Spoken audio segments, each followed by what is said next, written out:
सभी लोगों को मेरा नमस्कार। और आशा है आप इस फेसबुक लाइव के जरिए आज की जो चर्चा है उसको सुन पा रहे हैं।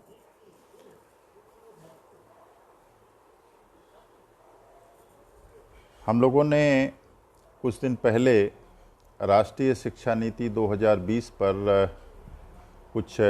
विचारों का आदान प्रदान किया था, कुछ चर्चा की थी। और उस चर्चा के मूल में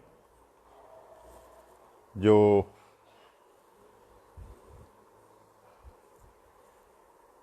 हमने बातें की थीं उसका मूल उद्देश्य ये था कि भारतीय ज्ञान परंपरा पर आधारित जिस शिक्षा नीति की आवश्यकता युगानुकूल रूप से इस देश में है, वह शिक्षा नीति संभवतः स्वतंत्रता के 73 सालों के बाद हम नहीं बना पाए और उसकी आवश्यकता एक लंबे अरसे से पूरा देश महसूस कर रहा था। किसी भी देश की शिक्षा नीति बनाते समय कुछ विशेष उद्देश्यों का ध्यान रखा जाता है, जिसमें देश की सांस्कृतिक परंपराएं, उसके अपने इतिहास, उसकी सभ्यता, उसके जो मौलिक विचार हैं जिससे एक राष्ट्र बनता है, उनका समावेश शिक्षा नीति में हो। उसके अतिरिक्त आर्थिक रूप से राष्ट्र को सशक्त बनाने के लिए, देश की युवा पीढ़ी को समानतायुक्त विकास के नए अवसर पैदा करने के लिए और राष्ट्र की एक सर्वांगीण उन्नति के लिए शिक्षा की जो अपनी जगह है, जो उसका रोल है, उसकी दृष्टि से शिक्षा नीति तैयार होती है। पूर्व में भी इस देश ने अनेक बार राष्ट्रीय शिक्षा नीति बनाने के प्रयास किए। सन 1968 के उपरांत सन 1986 में हम नई शिक्षा नीति लाए, 1992 में उसमें कुछ परिवर्तन किए। अंतर्राष्ट्रीय स्तर पर जो यूएनओ ने बहुत सारे परिवर्तन किए, उसके अनुक्रम में हम राइट टू एजुकेशन लाए। लेकिन इन सब के बावजूद एक समग्र और सर्वांगीण राष्ट्रीय विकास, राष्ट्र की सोच को लेकर शिक्षा नीति उन सभी पहलुओं पर विचार करते हुए बने, ऐसी अपेक्षा काफ़ी समय से इस देश को थी। और इस शिक्षा नीति के बारे में हम सभी लगभग 29 जुलाई को ये नीति माननीय मंत्री महोदय द्वारा देश के सामने रखी गई। तब से लगातार पूरे देश में इस पर विमर्श हो रहा है और शिक्षा नीति के जितने भी महत्वपूर्ण तत्व हैं उस पर किसी न किसी रूप में विचार हम सब लोग कर चुके हैं। किंतु आखिर वो कौन से परिवर्तन हैं जिसकी वजह से इस नीति को क्रांतिकारी कहा जा रहा है और उन परिवर्तनों को किस तरह से क्रियान्वित किया जाए ताकि वास्तव में जिन लक्ष्यों को लेकर ये शिक्षा नीति बनी है उन लक्ष्यों को हम पूरा कर सकें। और विशेष रूप से आज के कार्यक्रम के संयोजक डॉक्टर संजीव कुमार श्रीवास्तव जी ने मुझसे अनुरोध किया था कि आज का हम जो चर्चा का सत्र लें उसमें कुछ अनुभव को जोड़ें, अपने निजी अनुभव।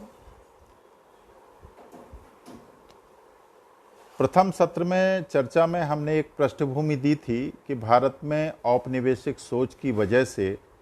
जो ब्रिटिश एजुकेशन का मॉडल था, कमोबेश किसी न किसी रूप में स्वतंत्रता के बाद भी हम उसी को बढ़ाते रहे। और इस मॉडल में भी इस देश ने बहुत सारी प्रगति की है, लगभग जीवन के हर क्षेत्र में, इसे नकारा भी नहीं जा सकता। किंतु जिस व्यापक उदात्त उद्देश्यों को लेके और एक समग्र शिक्षा नीति बनना चाहिए और उसके आधार पर देश को विकास के मार्ग पर आगे चलकर एक विश्वगुरु के रूप में प्रतिष्ठित होने का जो हमारा सपना है उसको साकार करने का प्रयास संभवतः इसमें नहीं हो पाया।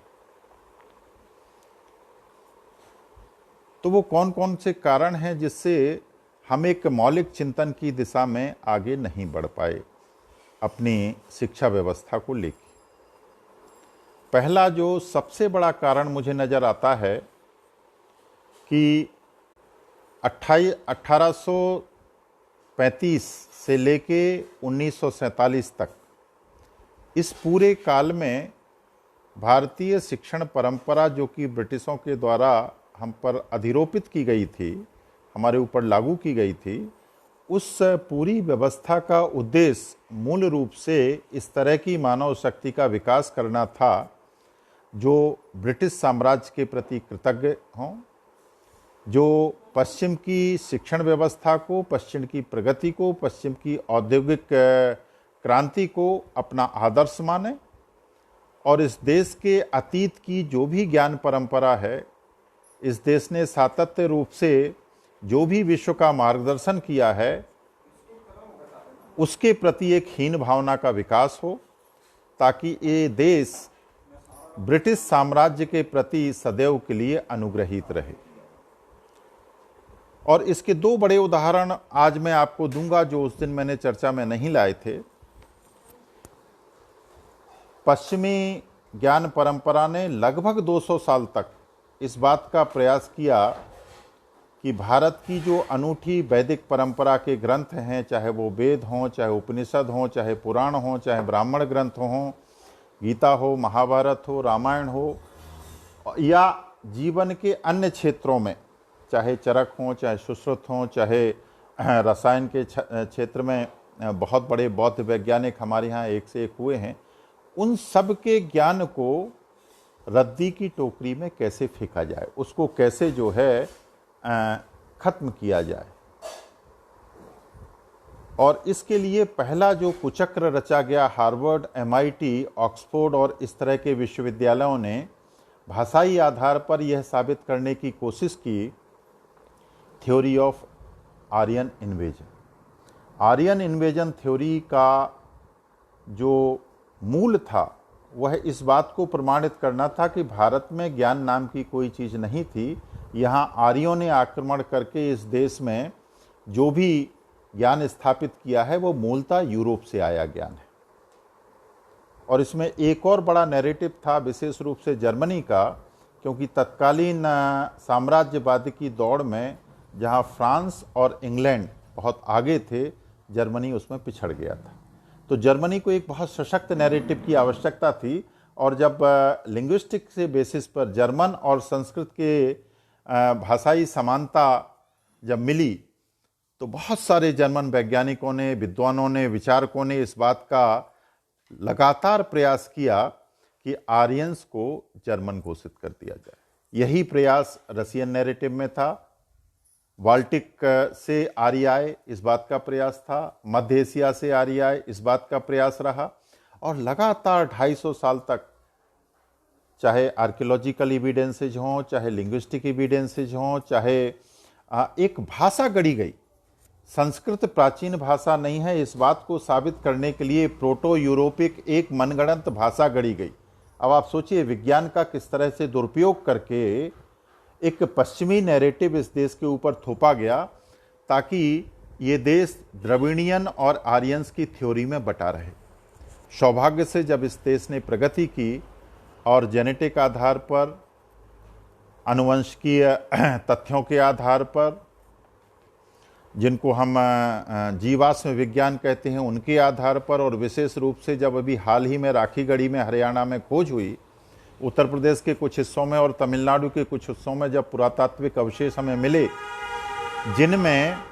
भारत में मानव के होने के प्रमाण कम से कम 1 लाख पहले से हैं, और भारत में कृषि व्यवस्था कम से कम 15,000 पहले से है, जब ये साबित हो गया और पूरे भारत का जो जेनेटिक DNA है वो एक समान है और उसकी समानता यूरोप से नहीं मिलती है, तब जाके आर्यन इन्वेजन थ्योरी को अब मानने को लोग कुछ कुछ तैयार हुए। यानी एक इतना विश्वव्यापी पश्चिम का षड्यंत्र पूर्व के ज्ञान को नकारने के लिए 250 वर्ष में किया गया। और उस षड्यंत्र को भाषाई आधार पर आज भी बहुत सारे लोग मानते हैं कि अंग्रेजी के बिना ज्ञान संभव नहीं है। इस झूठे सिद्धांत को आज मैं कोशिश करूंगा कि तथ्यों के आधार पर झुटलाया जाए कि अंग्रेजी माध्यम से पढ़ाई होना जो 70 सालों में हमने एक मान लिया था, वह आवश्यक नहीं है, बल्कि वह छात्रों के ऊपर एक तरह से अत्याचार है। और ये जो हमारी नई शिक्षा नीति आई है, बल्कि ये कहें पहले से ही सन 1968 से त्रिभाषा फार्मूला के अंतर्गत देश ने लगातार प्रयास किया है कि छात्र की जो प्राथमिक शिक्षा हो, प्री प्राइमरी एजुकेशन हो, कम से कम कक्षा 5 तक वो उसकी अपनी घर की भाषा में हो, मातृभाषा में हो, क्षेत्र की भाषा में हो, या जिस भाषा में वो पर्यावास में रहता है उस भाषा में हो। तो लेकिन जितना इसका प्रयास किया गया और भारतीय भाषाओं के विकास का प्रयास किया गया, उसी के अनुरूप अंग्रेजी इस देश में लगातार बढ़ती गई। और आज की परिस्थिति में देखकर दुख होता है कि छोटे छोटे गांवों में, कस्बों में पब्लिक स्कूल्स के नाम पर अधकचरी अंग्रेजी के शिक्षक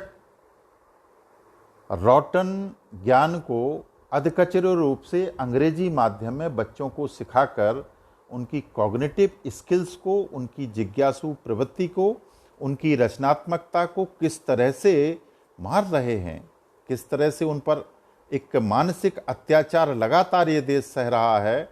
और चाहे वो पालक हों, चाहे समाज हो, चाहे शिक्षण व्यवस्था हो, इस बात को लेकर खुश थी कि औपनिवेश काल में, ब्रिटिश काल में जिस अंग्रेजी में हम थोड़ा निस्तार हो गए थे, पारंगत हो गए थे, उसके फलस्वरूप आईटी सेक्टर में देखिए भारत ने पूरे विश्व में डंका बजा दिया गया है। यह एक बहुत छोटे समय की सीमित अवधि का सत्य था। इस बात को पूरे विश्व के मनोवैज्ञानिक मानते हैं कि किसी भी देश में यदि बचपन को विकसित होना है तो बच्चे को हर तरह के दबावों से मुक्त होकर शिक्षा ग्रहण करना होगी। और मौलिक सोच, मौलिक विकास और मौलिक प्रवृत्तियाँ तभी स्थायी रूप से बच्चे में आती हैं जब उसका शिक्षण उसकी अपनी भाषा में हो। वो क्षेत्र की भाषा हो सकती है, वो मातृभाषा हो सकती है, वो उस प्रदेश की भाषा हो सकती है, लेकिन किसी दूसरी भाषा में शिक्षण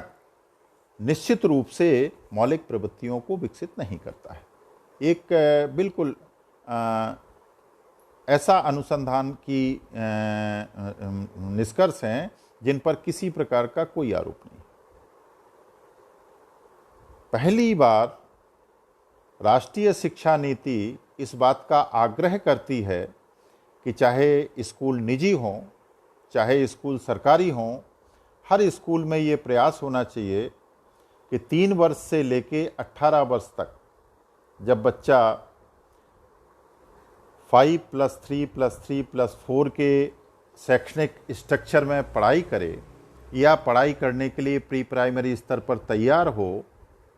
तो उसको अधिकतम शिक्षा मातृभाषा में दी जाए। ये सबसे कंट्रोवर्शियल सब्जेक्ट बन के शिक्षा नीति का आया है, इसीलिए मैंने सबसे पहले इस विषय को उठाया है। बहुत सारे लोगों का ये कहना है और 2 आर्गूमेंट इसके पक्ष में हैं। एक आर्गूमेंट ये है कि इसको करने से अंग्रेजी स्कूलों में पढ़ने वाले बच्चे और मातृभाषा में पढ़ने वाले बच्चों के बीच में विषमता और ज़्यादा बढ़ेगी और नौकरी, रोजगार या जो हमारे जीवन को चलाने के लिए आर्थिक अवसर होते हैं उनमें और विषमता आ जाएगी। इसीलिए यह ठीक नहीं है। दूसरा जो आर्गूमेंट या तर्क दिया जाता है वो इस बात को लेके कि अंग्रेजी वैश्विक भाषा है और वैश्विक आधार पर जो अवसर हमारी युवा पीढ़ी को मिलना चाहिए, यदि अंग्रेजी माध्यम से पढ़ाई नहीं हुई तो उनके वो अवसर घट जाएंगे। मुझे लगता है ये दोनों ही आधार तर्कहीन हैं। यहाँ इस बात को समझना होगा कि जब हम मातृभाषा में शिक्षा की बात करते हैं, जब हम घर की भाषा में शिक्षा की बात करते हैं, तब हम सिर्फ माध्यम की बात कर रहे हैं। अंग्रेजी में निस्तारण होना, अंग्रेजी की पढ़ाई की व्यवस्था करना और अंग्रेजी की अनिवार्यता को नकारना आज असंभव है। हर बच्चा अंग्रेजी में अच्छा हो, अंग्रेजी सीखे और अंग्रेजी की वजह से जो अवसर मिलते हैं वो उसे मिलें, इस बात को कोई नहीं नकार रहा है। ये शिक्षा नीति जो बड़े बारीकी से इस बात को कहती है कि अंग्रेजी को माध्यम बनाना आवश्यक नहीं है।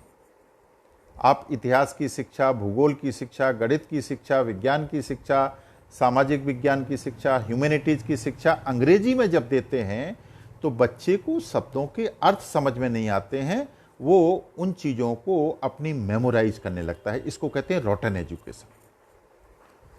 और इस वजह से जो आग्रह है वो ये है कि प्रत्येक स्कूल जहाँ तक संभव हो बच्चों को माध्यम अलग रखे और अंग्रेजी भी साथ में रखे। त्रिभाषा फॉर्मूले में अंग्रेजी पढ़ाने में कहीं कोई दिक्कत नहीं। तो पहला तो सबसे बड़ा बिंदु इस शिक्षा नीति का मुझे लगता है जो सबसे बड़ा क्रांतिकारी परिवर्तन है, यदि उसको हम कार्य रूप में परिणित कर सके कि इस देश में बच्चे के ऊपर जो अंग्रेजी माध्यम से पढ़ने का तनाव होता था उस तनाव से मुक्ति मिलेगी। और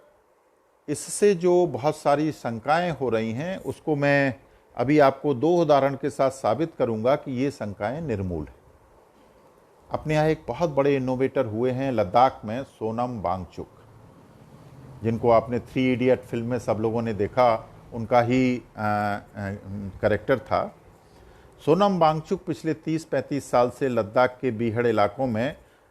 भाषाई शिक्षा को लेके बहुत बड़ा काम कर रहे हैं और नमोन्वेष को लेके, इनोवेशन को लेके उन्होंने लद्दाख में जो किया है वो बहुत प्रेरणादायी। सोनम वांगचुक ने जब शिक्षा के ऊपर उनसे पूछा गया तो उन्होंने कहा कि मैं आपको 2 उदाहरण देता हूं और उन्हीं का उदाहरण मैं यहाँ कोट कर रहा हूं। विश्व के जो सबसे संपन्न 20 देश हैं उन देशों में शिक्षा की व्यवस्था देखिए और विश्व के जो सबसे गरीब 20 देश हैं उन देशों में शिक्षा की व्यवस्था देखिए। निश्चित रूप से जो सबसे संपन्न जीडीपी के मामले में देश हैं उनमें स्वीडन नंबर 1 पर है और अधिकतर यूरोप के देश हैं सिवाय सिंगापुर और जापान को छोड़ के। इन सभी देशों में, चाहे वो चीन हो, साउथ कोरिया हो, जापान हो, सिंगापुर हो, फिनलैंड हो, स्वीडन हो, स्विट्जरलैंड हो, जर्मनी हो, फ्रांस हो, एकमात्र ब्रिटेन जिसकी मातृभाषा अंग्रेजी है, सभी देशों में स्कूली पढ़ाई उनकी मातृभाषा में होती है। और जो दुनिया के सबसे गरीब देश हैं 20, जिनमें से अधिकतर साउथ अफ्रीका के देश हैं, अफ्रीका महाद्वीप के देश हैं, उन सब देशों ने जो कभी ना कभी ब्रिटिश या फ्रेंच गुलामी के शिकार रहे हैं, आज भी अपनी शिक्षा व्यवस्था औपनिवेशिक भाषा में, या तो फ्रेंच में या अंग्रेजी में या जर्मन में या डच में या डेनिश में, इन सब चीज़ों में दी हुई। तो आपके सामने हैं दोनों देशों में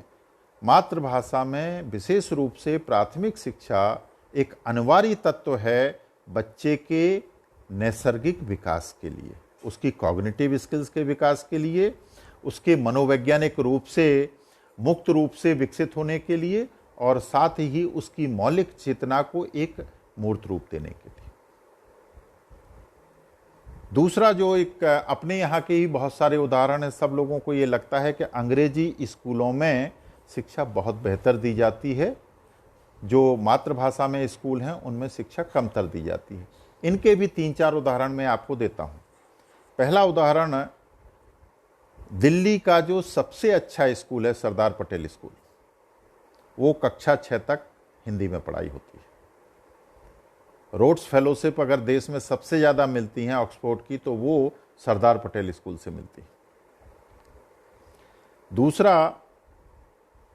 तिब्बती शरणार्थी जब यहाँ इस देश में आए तो उनकी शिक्षा की कोई व्यवस्था नहीं थी, लेकिन जैसा आप सभी लोग जानते हैं तिब्बत में एक निर्वासित सरकार है और दलाई लामा की मुँह बोली बहन उसमें शिक्षा मंत्री के रूप में काम करती हैं। उन्होंने तिब्बती स्कूल में अंग्रेजी भाषा में पहले शिक्षा शुरू की, लेकिन कुछ समय के बाद उन्हें लगा कि तिब्बती संस्कृति, संस्कार और भाषा का क्षय बहुत तेज़ी से हो रहा है, तो उन्होंने तिब्बती भाषा में उन स्कूल्स में शिक्षा दिलाई। और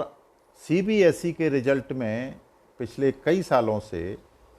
तिब्बती छात्र भारतीय छात्रों से बेहतर कर रहे हैं जो कि तिब्बती भाषा में पढ़ाई करते हैं। दूसरा तथ्य। तीसरा तथ्य, ऐसे आप बहुत सारे लोगों को देखेंगे जिनमें मैं भी शामिल हूं, और ये बात मैं आपसे इसलिए कर रहा हूं ताकि इस बात के भ्रम को तोड़ा जा सके। मेरी शिक्षा, जैसा आप सब लोग जानते हैं, मैं झांसी का हूं मूलतः, और झांसी के एक घोर देहात में प्राथमिक शाला से कक्षा 5 तक मैंने ABCD नहीं सीखी थी। कक्षा 6 से मैंने ABCD सीखी। और मेरे जैसे ऐसे ही प्राथमिक शालाओं से पढ़े हुए ऐसे बहुत सारे लोग हैं जो विश्व के अनेक भागों में गए हुए हैं, जिन्होंने अपना पूरा अनुसंधान अंग्रेजी में किया है, अंग्रेजी में जो लिखते हैं, अंग्रेजी में बोलते हैं। और संभवतः मैंने भी 280 से अधिक जो शोध पत्र लिखे, उनमें कोई शोध पत्र हिंदी में नहीं है। सारे शोध पत्र अंतर्राष्ट्रीय श्रेष्ठ पत्रिकाओं में पब्लिश हुए हैं। मेरा पूरा शोध अंग्रेजी में है, मेरा पूरा शिक्षण 34 साल का अंग्रेजी में है। तो ये धारणा, और ऐसे बहुत सारे लोग हैं, एक से एक विद्वान आप देखेंगे जिन्होंने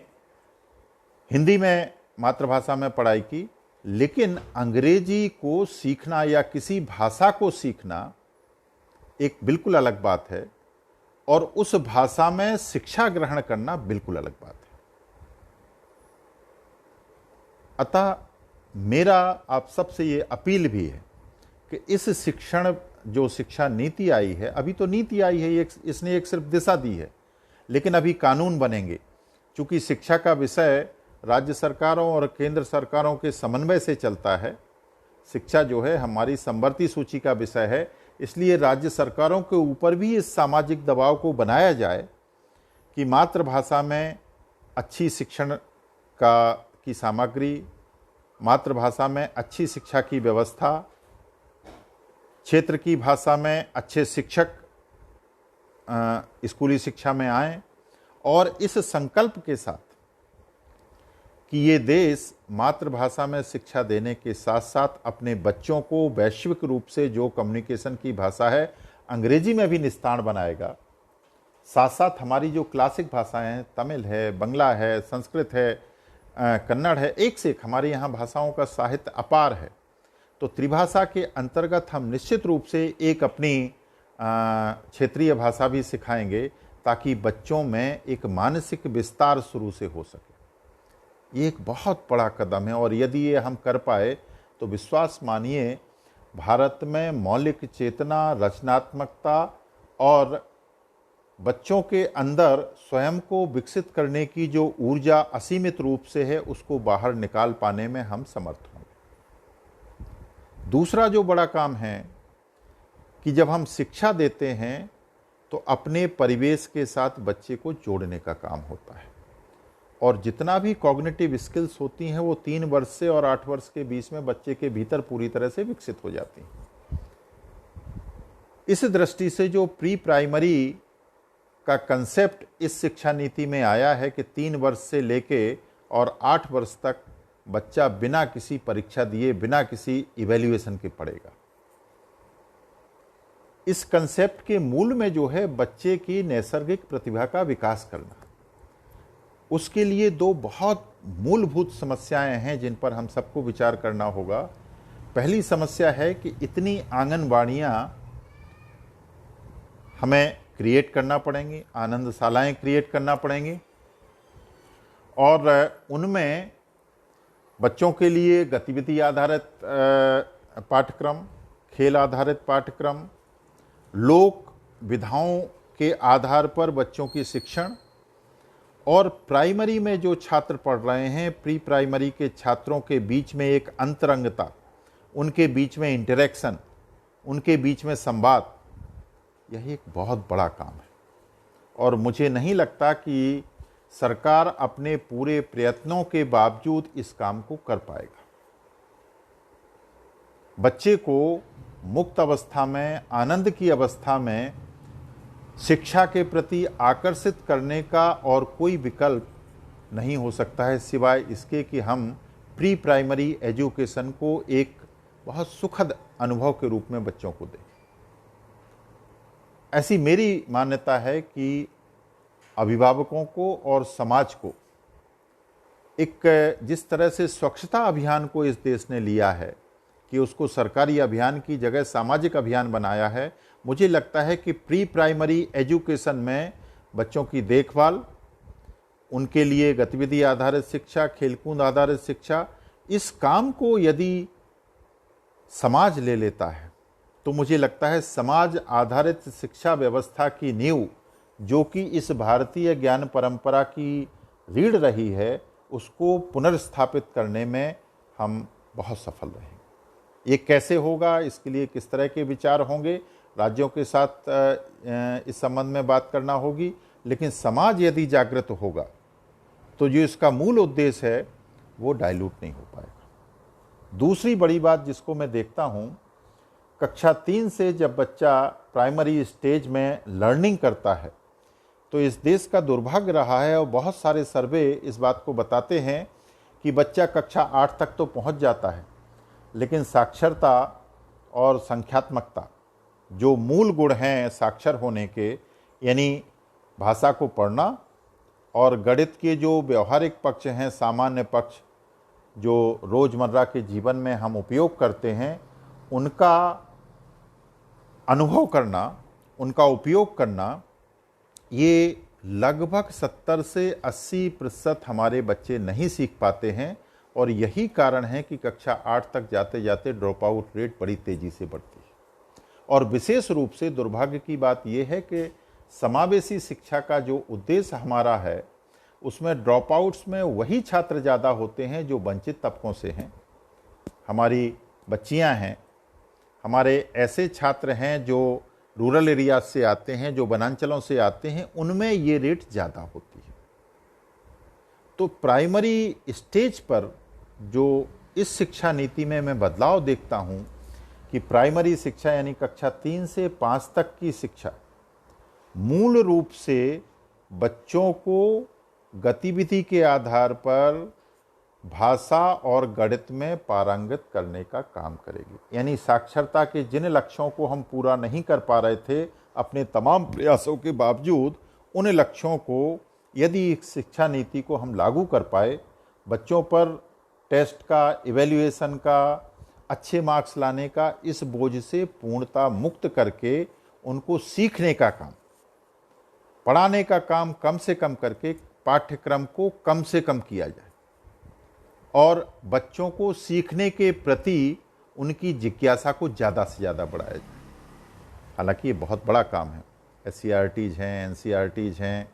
और भी जो पाठ्यक्रम निर्माण करने वाले संस्थाएं हैं, उनको बहुत ज़्यादा आत्मविश्वास के साथ, बहुत तेज़ी के साथ और बहुत संकल्प के साथ पाठ्यक्रमों की पुनर्संरचना इस तरह से करना होगी कि क्लास आधारित शिक्षा कम से कम हो, गतिविधि आधारित शिक्षा ज़्यादा से ज़्यादा हो, बच्चों का जो इवैल्यूएशन है वो बच्चे खुद करें, हर बच्चा एक दूसरे की विशेषता बताए, इस बात का भी प्रयास किया गया है। न सिर्फ प्राथमिक में बल्कि जिसको हम सेकेंडरी एजुकेशन करते हैं उसमें भी अब मूल्यांकन सिर्फ शिक्षक नहीं करेगा, बच्चा स्वयं का मूल्यांकन करेगा, दूसरे बच्चे उस बच्चे का मूल्यांकन करेंगे। इससे होता क्या है कि जब आप शिक्षित होकर समाज में जाते हैं तब तो आपका मूल्यांकन करने वाला कोई नहीं होता है, वहाँ जीवन के हर निर्णय का मूल्यांकन आप स्वयं करते हैं। तो शिक्षा लेने के समय यदि बच्चे में स्वयं का मूल्यांकन करने की प्रवृत्ति पैदा होती है तो बाद में समाज में जाकर उसे निर्णय लेने की जो क्षमता का अभाव अधिकतर बच्चों में दिखाई देता है और वो अपने मेंटर्स को हमेशा ढूंढते रहते हैं, ये अभाव की कमी एक बहुत बड़ा कॉग्निटिव स्किल्स बच्चों के बीच में आएगा। दूसरी जो बड़ी बात है कि अभी जो इस बात का कंपटीशन रहता है कि ज़्यादा मार्क्स माने बेहतर मेधा, इस बात को हटाना पड़ेगा। दुनिया में ऐसे हजारों नहीं लाखों उदाहरण हैं जहां श्रेष्ठ वैज्ञानिक, श्रेष्ठ चिंतक अपनी शिक्षा के समय बहुत कमज़ोर रहे, चाहे वो आइंस्टाइन हों, चाहे महात्मा गांधी हों, चाहे ऑस्ट्रेलिया के सैनिटाइजर हों। ऐसे बहुत सारे लोग आपको मिलेंगे जिन्होंने अपनी शिक्षा के समय बहुत खराब प्रदर्शन किया और कई तो ऐसे लोग हैं जिन्होंने शिक्षा को छोड़ दिया। और स्वाध्याय के अनुसार जिस विषय में उनकी रुचि थी उसका अध्ययन किया और वो विश्व के महानतम लोगों में शामिल हुए। यानी इस बात के कोई प्रमाण नहीं है कि वर्तमान शिक्षा प्रणाली में जो अच्छे अंक लाते हैं वो ज़्यादा मेधावी हैं बनस्पत उनके कि जो अच्छा नहीं कर पाते। वो एलिमेंट जो बच्चे की विशेषता को ढूंढता है, जो उसके आंतरिक शक्ति की पहचान करता है, वो आज की शिक्षा व्यवस्था में कम से कम प्राथमिक और सेकेंडरी एजुकेशन से मिसिंग था। उस एलिमेंट को ढूंढने का प्रयास ये शिक्षा व्यवस्था करती दिखती है और इसीलिए चिंतन की प्रवृत्ति, सीखने की प्रवृत्ति, करके सीखने की प्रवृत्ति कक्षा 6 से ही इसमें शामिल करने का प्रयास किया गया है।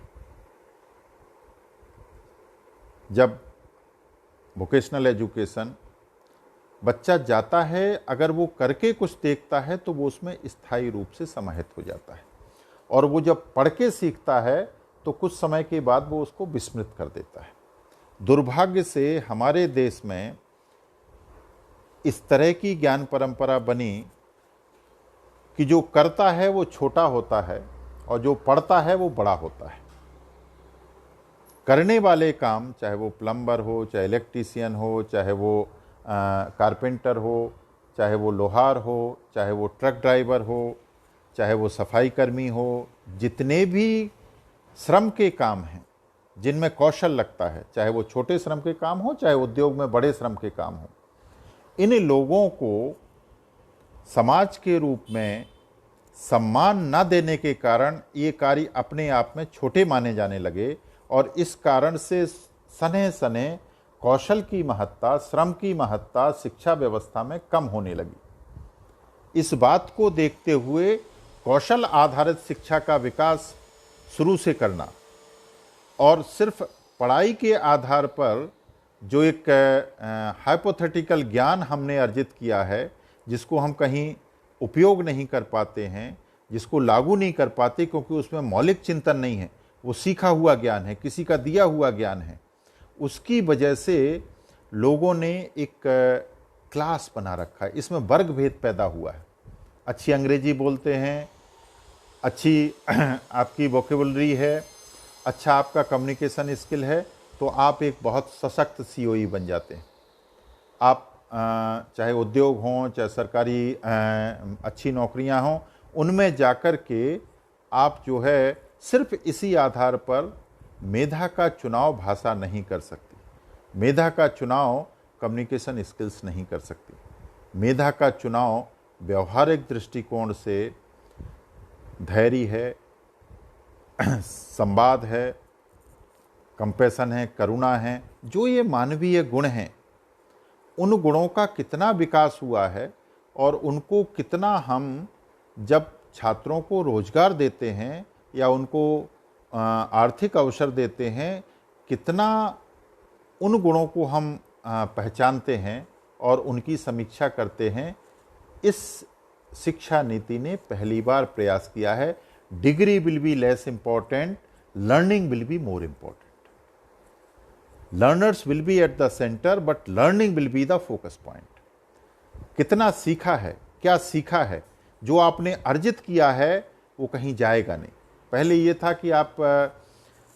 अगर 12th में पास नहीं हुए, 11th पढ़ लिया आपने तो आप बेकार हो गए, क्योंकि आपने कुछ पढ़ा नहीं, आप हाई स्कूल पास कहलाएंगे। तो ये जो रिजिडिटी थी एजुकेशन में, जिसमें सीखने पर ध्यान ना देके बच्चा परीक्षा पास करने पर ध्यान देता था, अच्छे नंबर लाने पर ध्यान देता था और उसके आधार पर समाज में उसको अच्छा स्थान मिलता था, ये एक अत्याचार था पूरी पीढ़ी पर, जिसमें उनकी प्रतिभा, उनकी योग्यता, उनकी मेधा, उनकी क्षमता कहीं दिखाने का अवसर ही उनको नहीं मिलता था। और ऐसे बहुत सारे लोग हैं जो इसकी वजह से अपने पूरे पोटेंशियल को बाहर नहीं ला पाए। ये विषमता, ये जो इलीट और सामान्य का जो भेद है शिक्षा में, मुझे लगता है इस शिक्षा नीति में कम होगा। एक और जो बड़ी बात इस शिक्षा नीति में आई है, वो प्राथमिक से लेके और सेकेंडरी लेवल तक फ्लेक्सिबिलिटी बहुत लाए। बच्चे को जब कक्षा 9 से और कक्षा 12 तक बच्चा पढ़ेगा, उस दौरान उसको इस बात का डर नहीं रहेगा कि अरे अब तो हाई स्कूल बोर्ड आ गया है, मुझे 3 महीने जग के किसी ना किसी तरह से 99% लाना है, नहीं तो मेरा अच्छे स्कूल में एडमिशन नहीं हो। इस बोझ से जो अभिभावक और बच्चे दोनों पीड़ित थे, उस बोझ से मुक्त करके सेमेस्टर वाइज कक्षा 9 से कक्षा 12 तक 8 सेमेस्टर में पूरी एजुकेशन को बांटकर और उन सेमेस्टर्स की क्रेडिट को इकट्ठा करते हुए 40 विषयों में उसको पारंगत होके ऐसे विषयों का चुनाव करना है, उनमें 15 कम से कम, जो पूरी तरह से उसे कौशल विकसित करने में मदद करते हैं। और उसमें भी जो एग्जामिनेशन का पैटर्न, हालांकि अभी इसका पूरा स्वरूप सामने नहीं आया है, लेकिन जैसा कि लगता है, जो इंगित करती है कि यहाँ पर भी उनको वोकेशनल ट्रेनिंग की, इंटर्नशिप की, व्यवहारिक एक्सपोजर जिसको कहते हैं, एक एक्सपीरियंशियल लर्निंग का माहौल दिया जाएगा, ताकि वो आसपास के उद्योगों में जाके, आसपास के जो छोटे छोटे कार्य करने वाले जगह होती हैं, वहाँ पर जाके वास्तविक रूप से, व्यवहारिक रूप से कुछ सीख सकें, जिससे उनके अंदर उस पड़ी हुई चीज़ों की वास्तविक जानकारी सामने आएगी। आप किसी बच्चे को वेल्डिंग के बारे में पूरा बता दो, ITI में बताते हैं, और खड़ा कर दो उस बच्चे को, वो वेल्डिंग सीख जाए, तो मैं मान जाऊँ नहीं सीख पाएगा।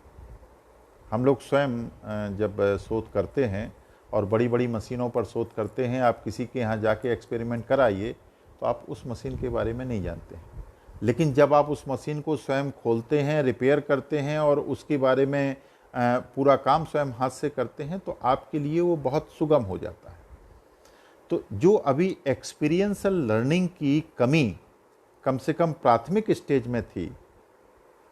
वो कमी काफ़ी हद तक इस शिक्षा नीति के लागू होने से मुझे लगता है होगी। अब ये नीति लागू करने में प्राथमिक स्तर पर जब मैं कह रहा हूं तो 5 साल से और 18 साल की बात कर रहा हूं, 5+3+3+4, इस पूरे काल में शिक्षा को राइट टू एजुकेशन के अंदर कवर करने से एक बहुत बड़ा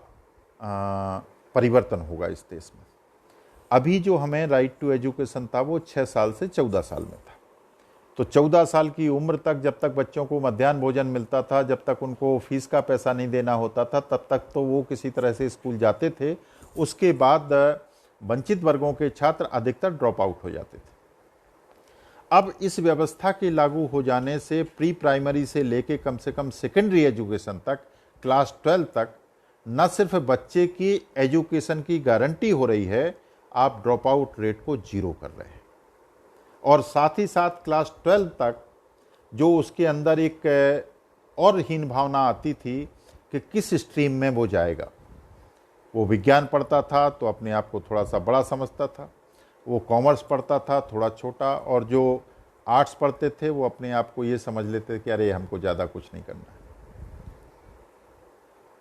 एक स्कूलों में विषमता की वजह से हीन भावना, एक विषयों के क्लासिफिकेशन की वजह से हीन भावना, और तीसरा कक्षा 12 के बाद वो पढ़ पाएगा या नहीं पढ़ पाएगा, इस असुरक्षा को लेके, ये सब तरह की हीन भावना लेके बच्चे में मनोवैज्ञानिक इस तरह की विकृति आ जाती थी कि वो अपने आप को दूसरे के समकक्ष मानता ही नहीं था। इससे समावेशी विकास की सारी संभावनाएं कहीं ना कहीं धूमिल होती थी। और इस कारण से जो वर्ग विहीन समाज, जिसको हम कहते हैं कि पूरे सब लोगों को समानता के अवसर मिले, एक्सेस इक्विटी इन एजुकेशन, ये एक्सेस तो मिल जाता था लेकिन इक्विटी नहीं हो पाती थी। उसका कारण ये था कि चूंकि पढ़ने में मुख्य रोल नंबर का था, पढ़ने में मुख्य रोल अधोसंरचना का था, पढ़ने में मुख्य रोल डिग्री का था, उसकी वजह से उसकी नैसर्गिक प्रतिभा में जो कौशल के गुण छुपे थे, वो कौशल के गुणों के आधारित चूंकि इवैल्यूएशन नहीं होता था, इसीलिए कोई भी छात्र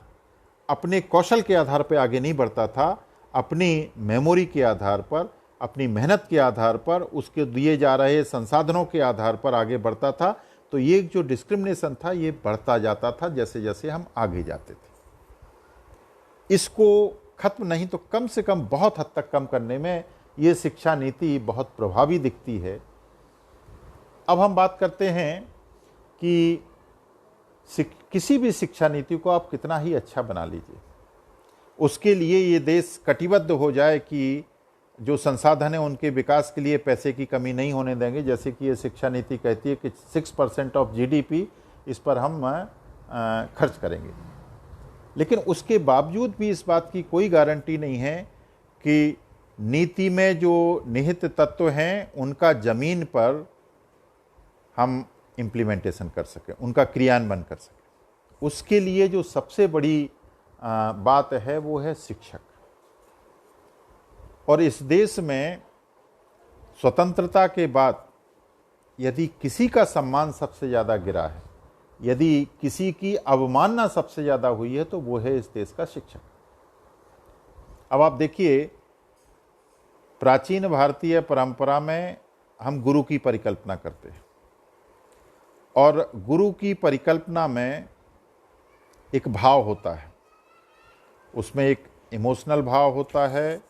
एक ज्ञानात्मक भाव होता है और एक स्पिरिचुअल भाव होता है। शिष्य गुरु के प्रति श्रद्धा रखता है, समर्पण रखता है, सम्मान सिर्फ नहीं रखता था। लेकिन उस गुरु परंपरा से, जिसको हम कभी किसी ज़माने में व्यास पूजा या गुरु पूर्णिमा के नाम से मनाते थे, उस परंपरा को हमने पहले गुरु से शिक्षक लाए, यानी शिक्षक जो शिक्षा देने वाला, जो आपके व्यक्तित्व को, पूर्ण व्यक्तित्व को, जिसको हम कहते हैं सर्वांगीण शिक्षा, सम्यक शिक्षा, उस शिक्षा को खत्म करके हमने सिर्फ विषय आधारित शिक्षा के लिए शिक्षक की उत्पत्ति कर दी नई व्यवस्था में। वहाँ तक फिर भी ठीक था, शिक्षक का सम्मान करते थे शिष्य, लेकिन जब शिक्षक के बाद हमने उसको टीचर कह दिया, गेस्ट फैकल्टी कह दिया, शिक्षा मित्र कह दिया, एडहॉक कह दिया, 50 तरह के शिक्षक बनाए, और शिक्षा कर्म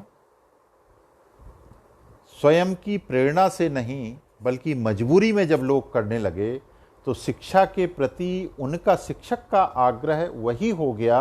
जो किसी नौकरी करने वाले व्यक्ति का अपनी नौकरी के प्रति होता है। जीवन यापन के लिए कुछ कर रहे हैं तो उसके अंदर भी वो शिष्यों के प्रति जो भाव होता है, जो गुरु शिष्य परंपरा का एक स्वरूप इस देश ने विकसित किया था, और जो इस शिक्षा प्रणाली के मौलिक होने की, इसमें संपूर्ण व्यक्तित्व के विकसित होने की, उसके कर्म अकर्म, उसके स्वभाव, उसकी प्रकृति, उसकी प्रवृत्तियों को सदाचार की तरफ ले जाने की जो एक गारंटी थी, वो गारंटी शिक्षा व्यवस्था से खत्म हो गई थी। इस शिक्षा नीति में शिक्षक के सम्मान, शिक्षक के आत्मविश्वास, शिक्षक की गुणवत्ता और शिक्षा के लिए पर्याप्त शिक्षकों की उपलब्धता, इन चारों चीज़ों की तरफ बहुत ध्यान दिया गया है। ये नीति कहती है कि 2025 तक कोई भी एडहॉक शिक्षक नहीं होगा। ये नीति कहती है कि शिक्षकों का प्रशिक्षण पूरे जीवन भर होगा, लाइफ लॉन्ग लर्निंग के साथ, ताकि शिक्षक अपने आप को बदलते समय के साथ, बदलती परिस्थितियों के साथ, बदलती तकनीकी के साथ प्रशिक्षित करके और ज़्यादा आत्मविश्वास के साथ शिक्षा दे सके। शिक्षक को स्वायत्तता देने की बात पहली बार इस नीति में की गई है कि क्या पढ़ाया जाएगा ये तय शिक्षक करेगा, कैसे पढ़ाया जाएगा ये तय शिक्षक करेगा, और कितना पढ़ाया जाएगा ये भी तय शिक्षक करेगा। लेकिन उसके साथ साथ भी शिक्षकों के व्यवहार, उनके आचरण, उनकी मनःस्थिति को जिम्मेदारीपूर्ण, अधिकारपूर्ण, जिम्मेदारी का भाव शिक्षकों में कैसे जगे, इसके लिए विशेष प्रशिक्षण की व्यवस्था ये नीति करने का विचार रखती है। अब आते हैं एक और जो शिक्षा का बहुत बड़ा स्वरूप है, जिसको उच्च शिक्षा कहते हैं। उच्च शिक्षा में अगर आप देखें तो इस देश ने जितने तरह के प्रयोग नकारात्मक हो सकते हैं सब किए, और उसके फलस्वरूप विशेष रूप से विगत 30 वर्षों में शिक्षा का जितना अधोपतन उच्च शिक्षा में हुआ है संभवतः कहीं देखने को नहीं मिलता। आज अगर आप अपने शिक्षा का विकास देखें, उच्च शिक्षा का, तो आज की तिथि में कम से कम 800 से ऊपर विश्वविद्यालय हैं और 50,000 के आसपास महाविद्यालय हैं जिनमें उच्च शिक्षा किसी न किसी स्वरूप में दी जाती है। मैं उन गुरुकुलों को अलग कर रहा हूं जो औपचारिक शिक्षा व्यवस्था से पृथक हैं। इन लगभग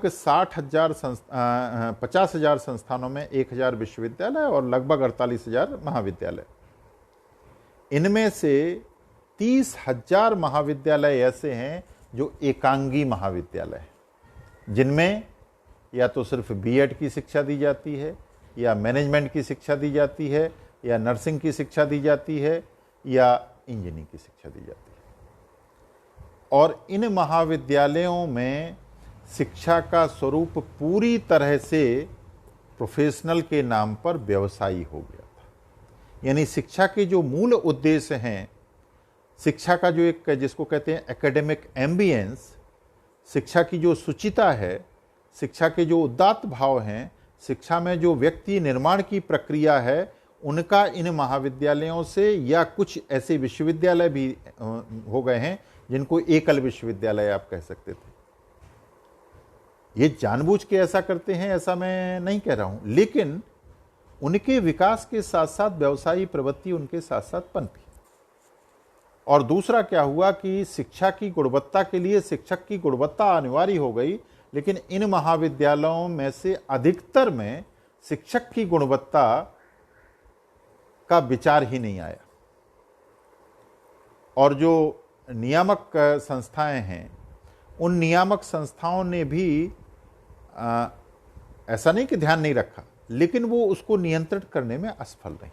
क्योंकि वो उनके नियामक जो पैरामीटर्स थे, उन पैरामीटर्स के बियॉन्ड चीजें थी। एक शिक्षण का मूलभूत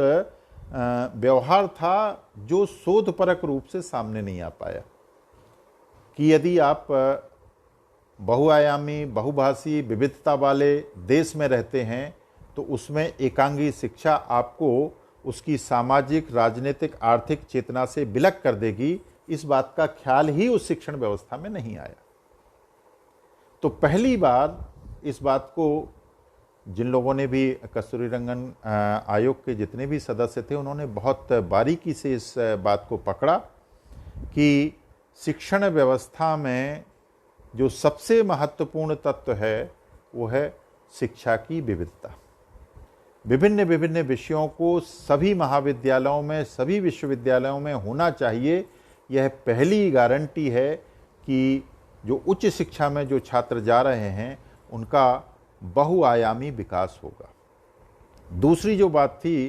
कि जैसा कि 10+2 में हमारे यहाँ भी था, उसी तरह से वो चीज़ और व्यापक होती थी, विषयों का लिमिटेशन, शिक्षा को सीमित करना। यदि आप बीएससी में जा रहे हैं तो आप चाहे के भी, जैसे मैंने बीएससी मैथ साइड से किया था, मैं चाहे के भी मेरी कितनी ही रुचियों में इतिहास नहीं पढ़ सकता था। जो बच्चा वाणिज्य पढ़ता है वो कितना ही ज़्यादा चाहे, लेकिन वो फिजिक्स नहीं पढ़ सकता था। यानी बच्चों की नैसर्गिक क्षमताओं को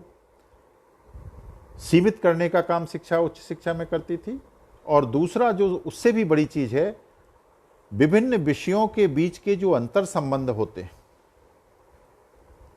हम उस सभ्यता को मानने वाले हैं जो जीव और जगत के बीच में आत्मा और परमात्मा का संबंध स्थापित करती है, जो ब्रह्म को तत्वमसि या यत पिंडे तत् ब्रह्मांडे, जो ब्रह्मांड में है वही एक कण में है, जो हम में है वही परमात्मा में है। इस सभ्यता को मानने वाली परंपरा दो विषयों के बीच में कोई संबंध नहीं है, इस बात को कैसे स्वीकार कर पाई, और 73 साल तक हमने इस पर ध्यान नहीं दिया। ये बड़ी आश्चर्य की बात है। ऐसा हो ही नहीं सकता कि एक विषय पूरी तरह से दूसरे से विलग हो। तो जो अंतर विषयक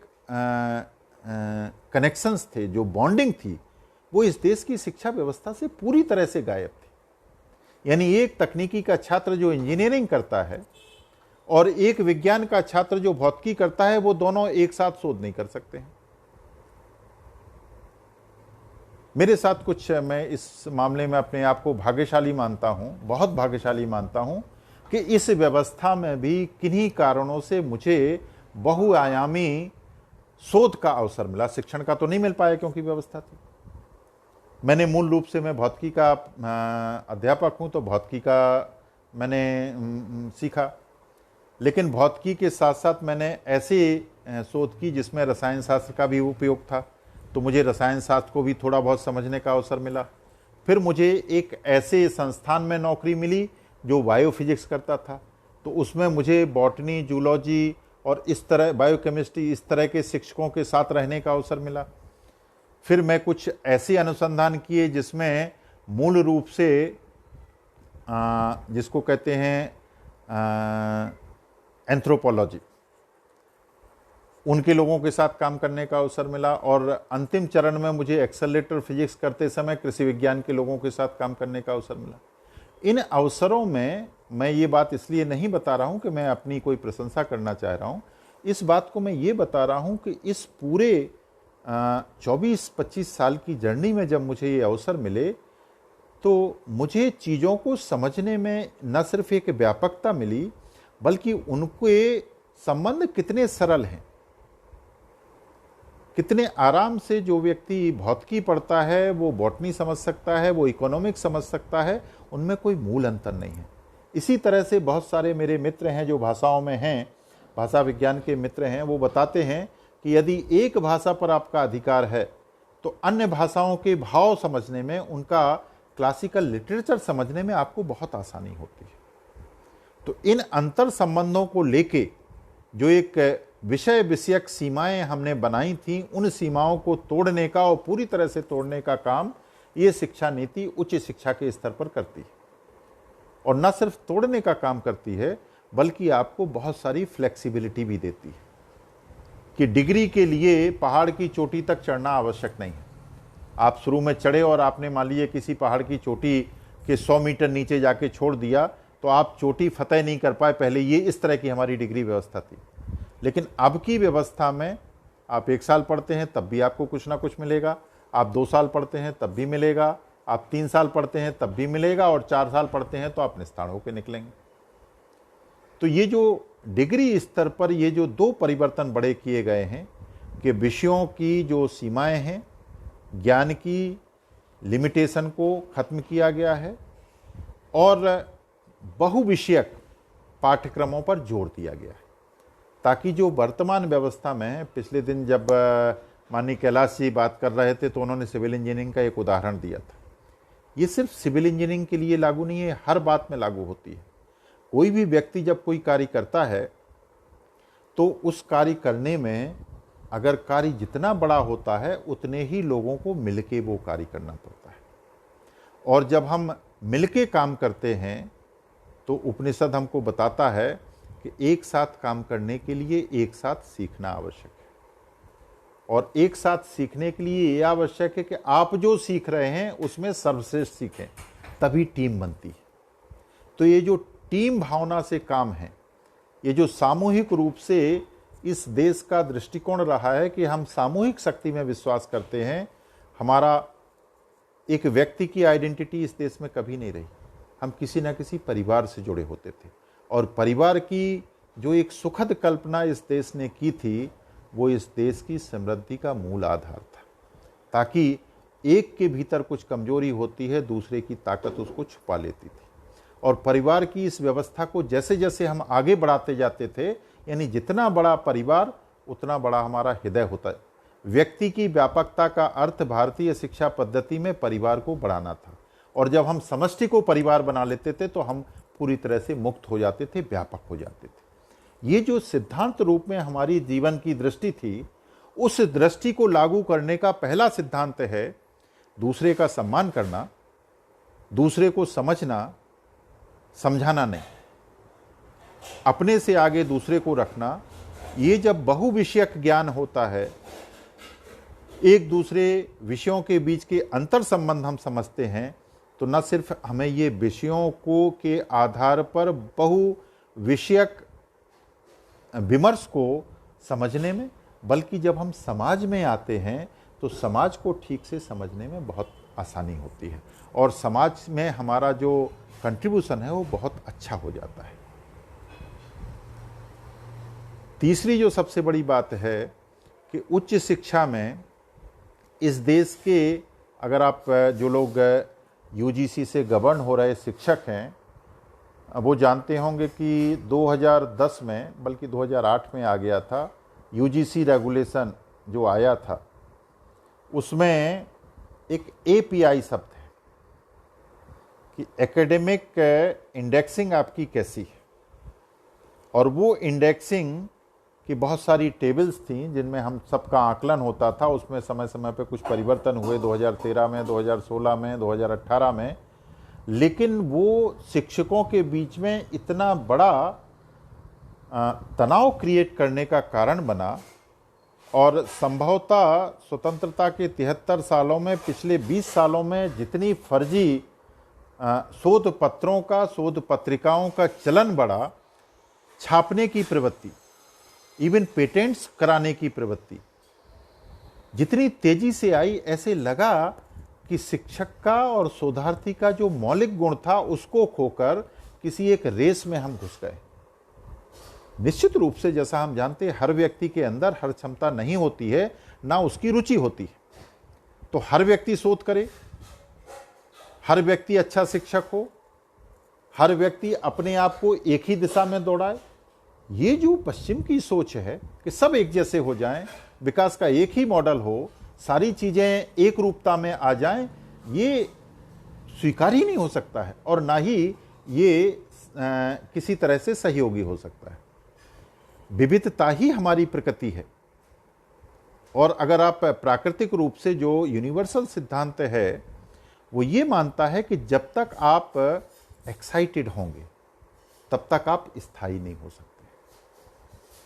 तरंगित होना बहुत आवश्यक होता है और हम जानते हैं कि थोड़ा सा मैं विज्ञान में आ रहा हूँ, स्थित ऊर्जा की निम्नावस्था जो होती है वह हम की स्थायी अवस्था होती है और गतिज ऊर्जा की जो उच्चावस्था होती है वो हमारी एक्टिव स्टेज होती है। तो एक्साइटेड होने के लिए, तरंगित होने के लिए व्यक्तियों को स्पंदित होना पड़ता है, कंपन होना होता है और कंपन तभी ट्रांसफर करते हैं एनर्जी को, चाहे वो कम्युनिकेशन में हो, चाहे वो साउंड में हो, चाहे किसी भी तरह की आपकी ऊर्जा हो, जब रेजोनेंस होता है, जब आपकी फ्रीक्वेंसी मिलती है। तो ये फ्रीक्वेंसी मैचिंग के मौके व्यक्तियों को तभी मिलते हैं जब उनके बीच से इस तरह की ये जो भावनाएं हैं कि हम अलग हैं, मैं तो इंजीनियरिंग में हूँ, मैं उससे अलग हूँ, मैं तो डॉक्टरी पढ़ रहा हूँ, मैं अच्छा हूँ, ये तो कॉमर्स पढ़ रहा है किसी, इस तरह की ये जो भावनाएं आ गई थी। हर विषय में हम सम्मान की दृष्टि से कुछ ऐसा ज्ञान ढूंढते हैं जो हमारे काम का हो सकता है। ये हमारे यहाँ का उद्देश्य, अनोबद्धा हम तो ये मानते हैं कहीं से भी आए ज्ञान को आना चाहिए। और उद्देश्य क्या है? ऋणवंतो विश्वमार्यम, हम पूरे विश्व को आर्य बनाना चाहते। आर्य का मतलब है श्रेष्ठ बनाना चाहते। पूरे विश्व में हर व्यक्ति को जो हम जानते हैं वो उसे देना चाहते हैं और जो उसके पास अच्छा है वो उससे लेना चाहते हैं। ये जो ज्ञान के आदान प्रदान की परंपरा है, उस परंपरा से विमुख वर्तमान में हमारी शिक्षा प्रणाली करती थी। उसको तोड़ने का कार्य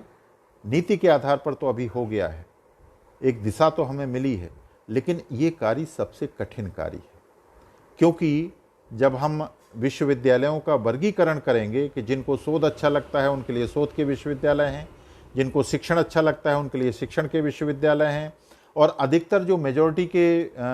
महाविद्यालय होंगे वो अंडर ग्रेजुएट की टीचिंग करेंगे। इस तरह का क्लासिफिकेशन हमने किया है और शिक्षा नीति इस बात की ओर भी इंगित करती है कि लगभग 300 से 500 हम शोध के विश्वविद्यालय 2030 तक बनाएंगे, लगभग 1000 से 2000 शिक्षण के विश्वविद्यालय बनाएंगे और लगभग पूरे महाविद्यालय जो इस समय 48,000 के आसपास हैं उनकी संख्या 10,000 के आसपास सीमित रखेंगे।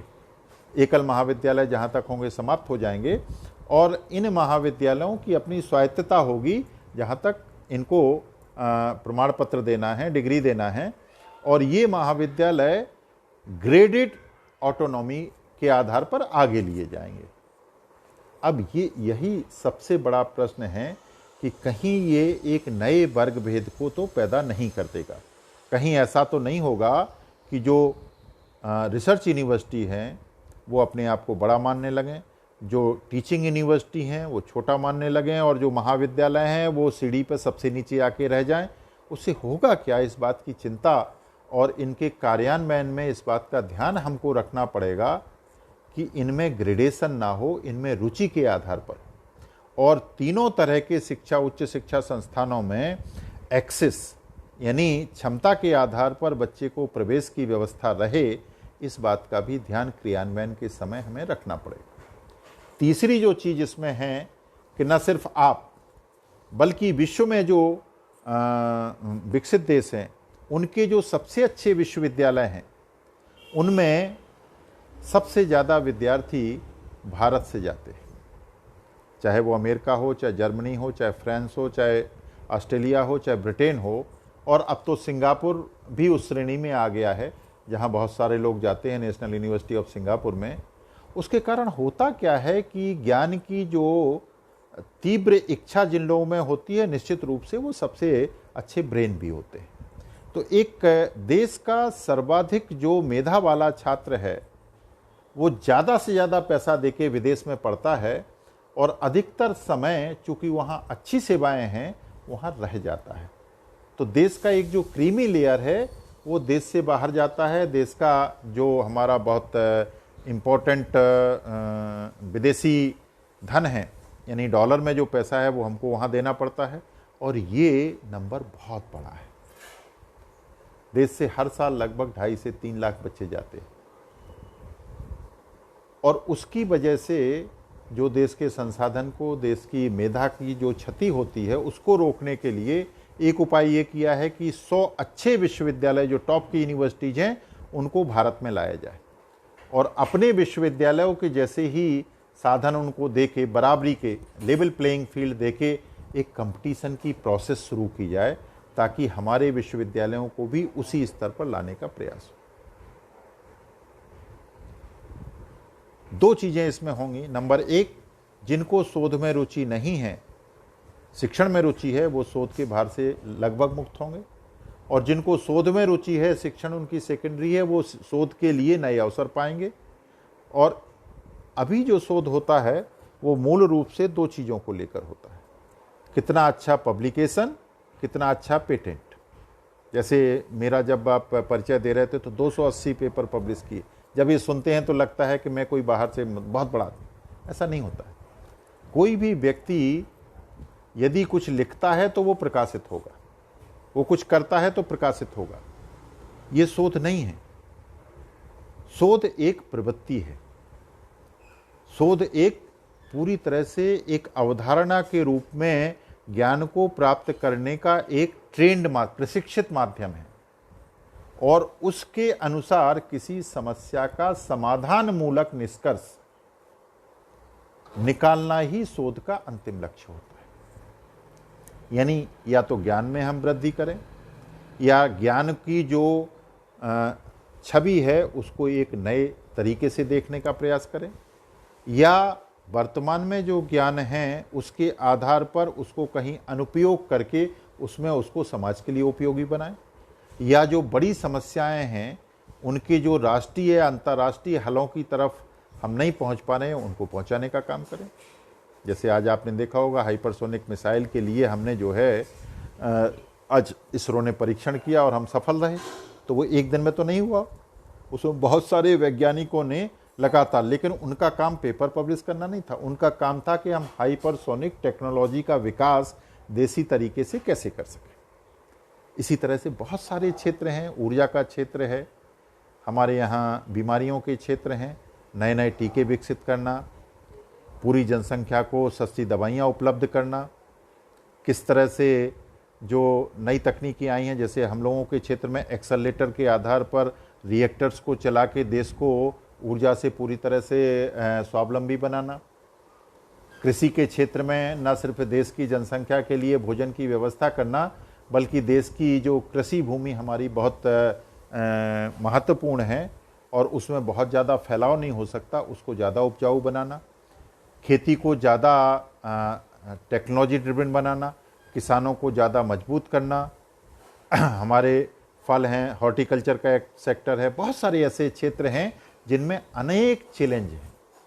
और ये चैलेंज सिर्फ विज्ञान के क्षेत्र में नहीं है, समाज विज्ञान में, भाषा के विज्ञान में, मानविकी में ये चुनौतियां ज़्यादा गंभीर हैं। एक पिछले भाषण में मैंने एक चुनौती का जिक्र किया था कि प्रजातंत्र को कैसे भारतीय प्रजातंत्र में बदलना। पश्चिम से आयातित प्रजातंत्र की जो कमियां हैं, जो विकृतियां उसमें धीरे धीरे आ रही हैं, और ये जो चुनावी खेल बन गया है, इसको कैसे जमीनी व्यवहारिक एक प्रजातांत्रिक गणराज्यीय व्यवस्था में परिवर्तित करना समाज विज्ञान की एक बहुत बड़ी चुनौती है।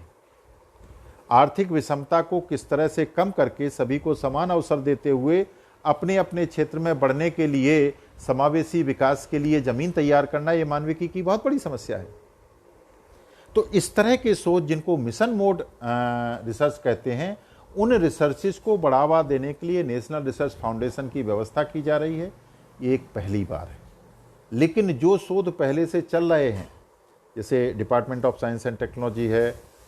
यूनिवर्सिटी ग्रांट्स कमीशन है, डिपार्टमेंट ऑफ एटॉमिक एनर्जी है, डिपार्टमेंट ऑफ बायोटेक्नोलॉजी है, डिपार्टमेंट ऑफ ओशन एनर्जी है, department ministry of renewable energy है, ये लोग जो अपने अपने सीमित क्षेत्र में बहुत सफल अनुसंधान कर रहे हैं, उन अनुसंधानों को रोका नहीं जाएगा, वो साइमल्टेनियसली चलेंगे। इस दृष्टि से एक शिक्षा व्यवस्था में संक्रमण को लेते हुए, एक ट्रांजिशन को लेते हुए, पुरानी शिक्षा पद्धति को भारत आधारित नई शिक्षा पद्धति में बदलने का ये जो एक संकर प्रयास, एक बहुत बड़ा प्रयास जो हम कर रहे हैं, उस प्रयास के सफल होने की जो सबसे बड़ी गारंटी ये है कि उस प्रयास को समाज के साथ जोड़ा जाए। उस प्रयास में मनःदृष्टि, जो हमारी मेंटल स्टेटस है, या जो हमारा माइंड सेट है, जिस माइंड सेट में ये भर गया है कि शिक्षा पढ़ते हम इसलिए हैं क्योंकि हमको नौकरी मिले, और अच्छा पढ़ाई का मतलब है अच्छी नौकरी। इस बात से, इस मेंटल स्टेटस से नई पीढ़ी को हमें वापस लाने का भी काम करना है कि अच्छी शिक्षा का मतलब अच्छी स्किल्स, अच्छी शिक्षा का मतलब अच्छी नॉलेज, अच्छी शिक्षा का मतलब अच्छे अनुभव, अच्छा संवाद विकसित करना,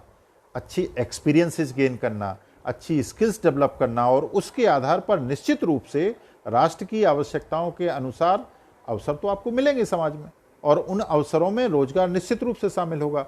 तो व्हेन रोजगार become secondary, learning becomes primary, इस तरह की शिक्षा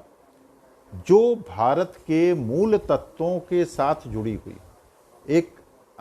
जैसे जैसे हम नई पीढ़ी में आते हैं स्वतंत्रता के बाद, आप धीरे धीरे महसूस करेंगे कि राष्ट्र के प्रति जो हमारा लगाव है, राष्ट्र के प्रति जो हमारी बॉन्डिंग है,